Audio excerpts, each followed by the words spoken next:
السلام علیکم ورحمۃ اللہ وبرکاتہ ناظرین، جیسے کہ مصنون دعاؤں کا تسلسل ہمارا جاری ہے۔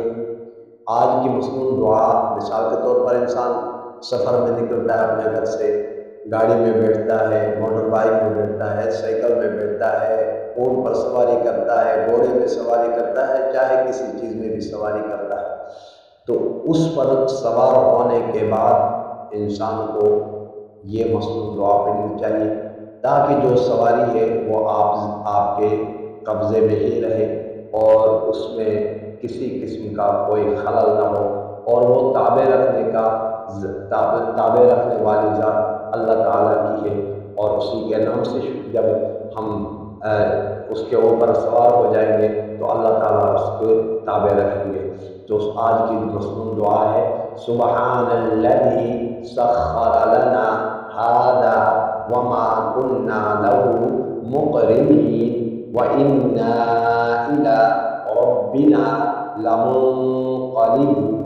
پھر دوبارہ دیکھیں: سبحان الذي سخر لنا هذا وما كنا له مقرنين وإنا إلى ربنا لمنقلبون۔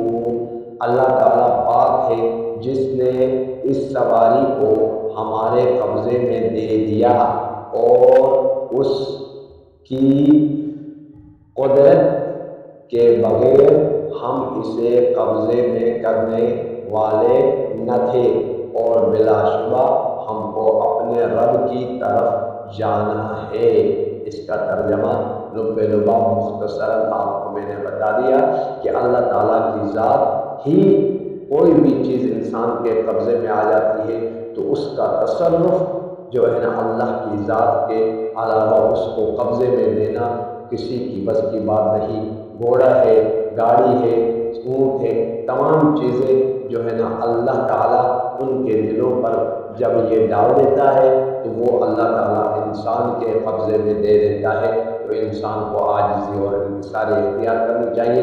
دنیا کی تمام چیزیں اللہ تبارک و تعالیٰ نے اپنے بندے کے لیے بنایا ہے اور بندے کو اپنے لیے بنایا ہے۔ اللہ تبارک و تعالیٰ ان مصنون دعاؤں پر عمل کرنے کی توفیق عطا فرمائے۔ والسلام علیکم ورحمۃ اللہ وبرکاتہ۔